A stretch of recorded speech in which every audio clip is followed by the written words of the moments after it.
দেখুন, বাংলাদেশটা একটা অন্য দেশ, ভারতবর্ষটা একটা অন্য দেশ। একটা দেশ আর একটা দেশের সম্বন্ধে যদি কিছু করে সেটা সেই দেশকে করতে হয়। আমরা দুঃখিত, আমরা মর্মাহত।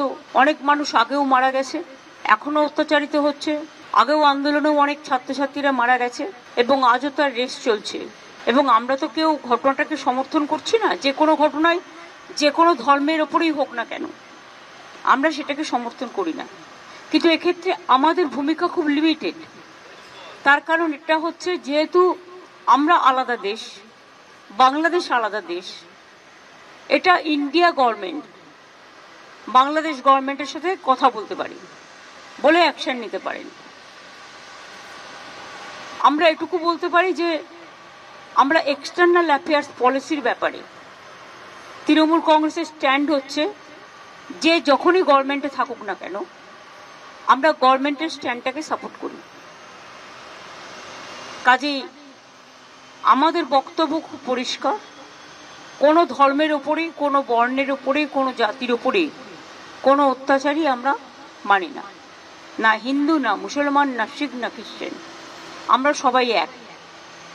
এটাই আমাদের প্রিন্সিপাল।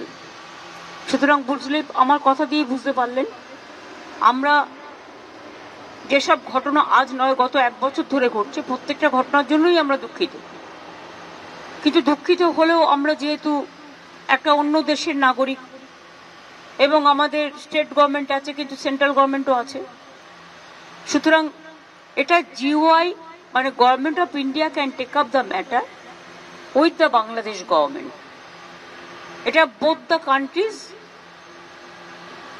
কথা বলতে পারে, সেটেল করতে পারে।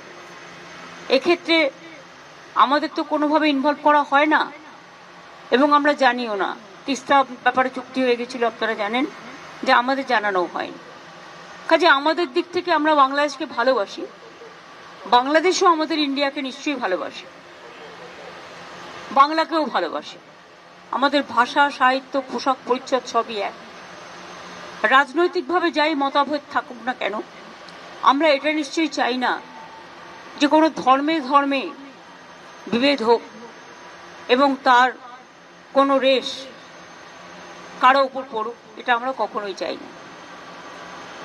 এবং সেন্ট্রাল গভর্নমেন্টে যারা আছেন তারাও তো পার্টিকুলার একটা ধর্মের বিরুদ্ধে প্রচণ্ড একটা ভিন্ডিকটিভ অ্যাটিচিউড নেন। আমরা মনে করি কোনোটাই ঠিক নয়। মন্দিরও থাকবে, মসজিদও থাকবে, গুরুদ্বারাও থাকবে, গির্জাও থাকবে। ধর্ম যার যার, আপনার উৎসব সবার।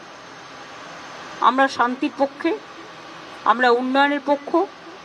ধর্মীয় মতামত প্রত্যেকে যেন পালন করতে পারে তার স্বাধীনতা অনুযায়ী, আমরা এটার পক্ষে।